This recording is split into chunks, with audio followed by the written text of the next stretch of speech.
खंड 1 सौर निहारिका, एक ब्रह्मांडीय बादल की कहानी।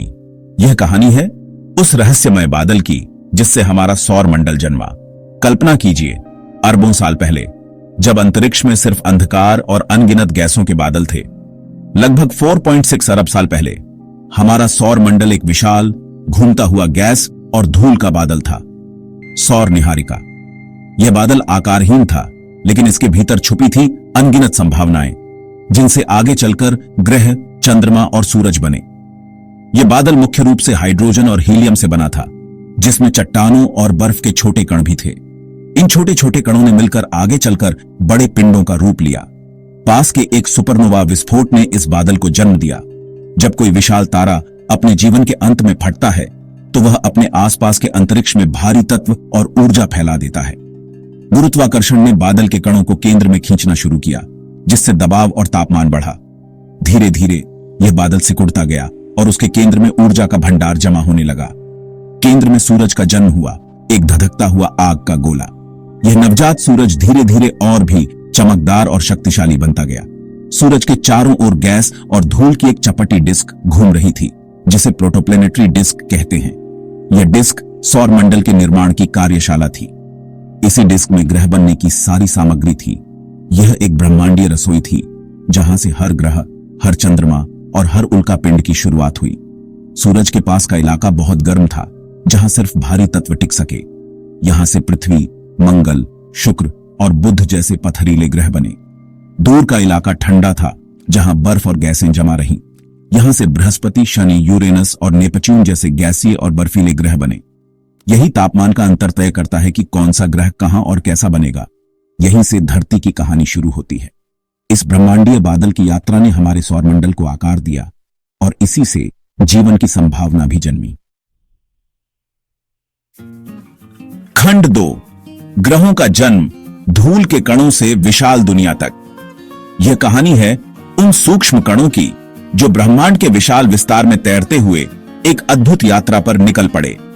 सूरज के चारों ओर घूमती धूल और गैस की डिस्क में ग्रहों के बनने की प्रक्रिया शुरू हुई। इसे अभिवृद्धि कहते हैं।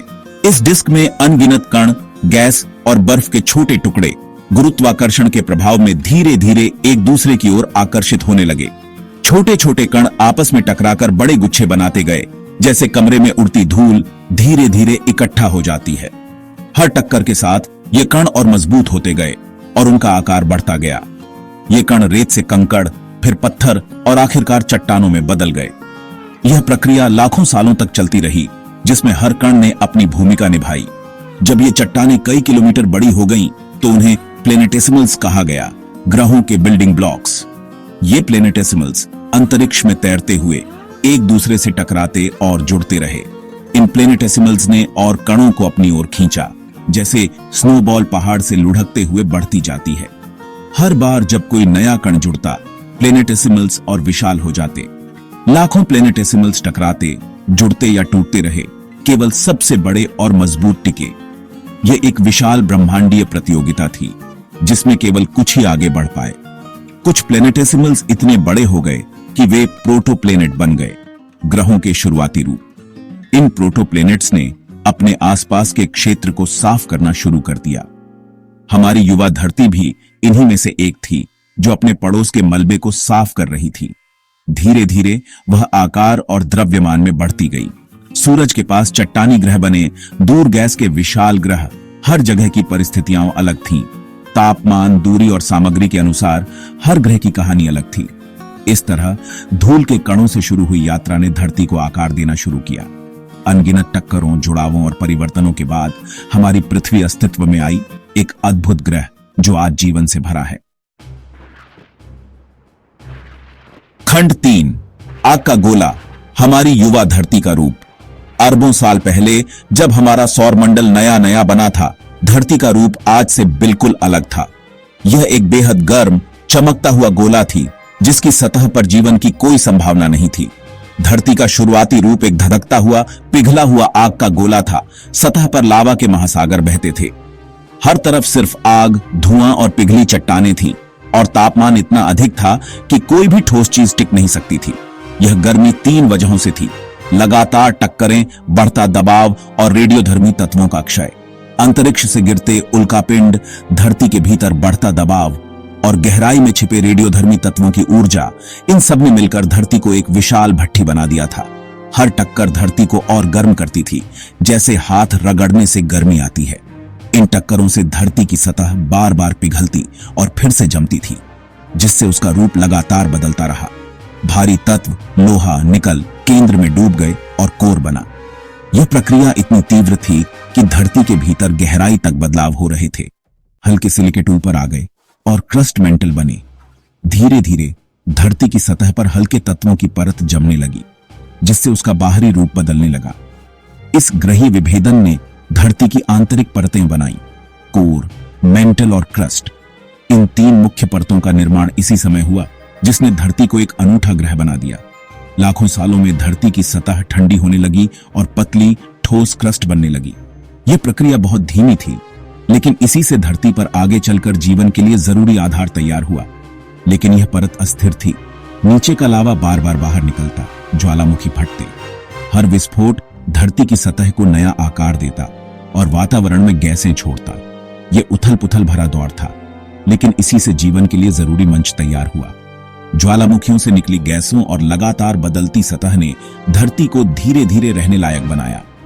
आग के इस गोले से एक दिन जीवन पनपने वाला था। यही धरती की असली शुरुआत थी। इस कठिन यात्रा ने हमारे ग्रह को वह रूप दिया जिसमें आगे चलकर जीवन की चिंगारी जली। खंड 4, थिया का महाटकराव, चंद्रमा का जन्म। धरती के बनने के बाद एक और ग्रह थिया धरती से टकराया। यह टक्कर इतनी जबरदस्त थी कि थिया और धरती के मेंटल का बड़ा हिस्सा अंतरिक्ष में बिखर गया। मलबा धरती के चारों ओर छल्ले की तरह घूमने लगा, जैसे शनि के छल्ले। गुरुत्वाकर्षण ने इन टुकड़ों को इकट्ठा किया और कुछ हजार साल में चंद्रमा बन गया। शुरुआत में चंद्रमा धरती के बहुत करीब था, आसमान में बहुत बड़ा और चमकदार दिखता। इस टक्कर ने धरती की धुरी को झुका दिया, जिससे मौसम बदलते हैं, गर्मी, सर्दी, वसंत, पतझड़। अगर यह घटना न होती तो शायद धरती पर मौसम और जीवन का विकास अलग होता। यह टक्कर हमारी दुनिया के लिए निर्णायक थी। खंड 5, वायुमंडल का निर्माण, धरती की पहली सांस। धरती के ठंडा होने और चंद्रमा बनने के बाद यहां हवा नहीं थी। पहला वायुमंडल हल्की गैसों से बना था जो उड़ गया। असली वायुमंडल धरती के अंदर से निकला, ज्वालामुखियों के जरिए। हजारों ज्वालामुखी लगातार फटते रहे। भारी मात्रा में जल वाष्प, कार्बन डाइऑक्साइड, नाइट्रोजन और अन्य गैसें बाहर निकली। इन गैसों ने मिलकर धरती का दूसरा वायुमंडल बनाया। यह घना, गर्म और ऑक्सीजन रहित था।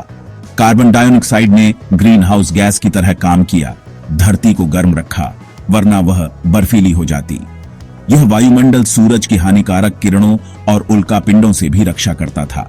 जहरीला होने के बावजूद इसी वायुमंडल ने जीवन के लिए जरूरी माहौल तैयार किया। यह धरती की पहली सांस थी। खंड 6, महासागरों का आगमन, पानी की कहानी। धरती का दूसरा वायुमंडल जल वाष्प से भरा था। जैसे जैसे धरती ठंडी हुई, भाप संघनित होकर पानी की बूंदों में बदल गई। फिर शुरू हुई हजारों सालों तक लगातार बारिश। गड्ढों और घाटियों में पानी भरता गया। इन गड्ढों ने विशाल, गर्म, खनिजों से भरे महासागरों का रूप ले लिया। सवाल था, क्या सिर्फ ज्वालामुखियों से निकला पानी ही काफी था? वैज्ञानिक मानते हैं कि धरती पर पानी का एक बड़ा हिस्सा अंतरिक्ष से, धूमकेतुओं और क्षुद्र ग्रहों की बमबारी से आया। इन बर्फीले पिंडों की टक्कर से और भी पानी मिला, जैसे अंतरिक्ष से पानी के टैंकर भेजे गए हों। ज्वालामुखियों और धूमकेतुओं ने मिलकर धरती को पानी से भर दिया। यही पानी जीवन की शुरुआत का आधार बना। खंड 7, धरती का चेहरा बदलना, महाद्वीपों और पहाड़ों का बनना। महासागरों के बनने के बाद भी धरती लगातार बदल रही थी। उसकी बाहरी परत कई टेक्टोनिक प्लेट्स में बंटी थी। ये प्लेट्स मेंटल पर तैरती हैं और धीरे धीरे खिसकती हैं। इसी को प्लेट टेक्टोनिक्स कहते हैं। शुरुआत में शायद एक ही विशाल महाद्वीप था, जो टूटकर आज के महाद्वीपों में बंट गया। जब प्लेट्स टकराती हैं तो पर्वत बनते हैं, जैसे हिमालय। जब प्लेट्स दूर जाती हैं तो दरारें बनती हैं, लावा बाहर निकलता है, नई जमीन बनती है। यह प्रक्रिया आज भी जारी है। महाद्वीपों का नृत्य धरती के इतिहास का हिस्सा है। ज्वालामुखी, भूकंप, पहाड़ और घाटियां सब इसी बदलाव की कहानी है। धूल के बादल से लेकर आज की धरती तक यह सफर हमेशा जारी है।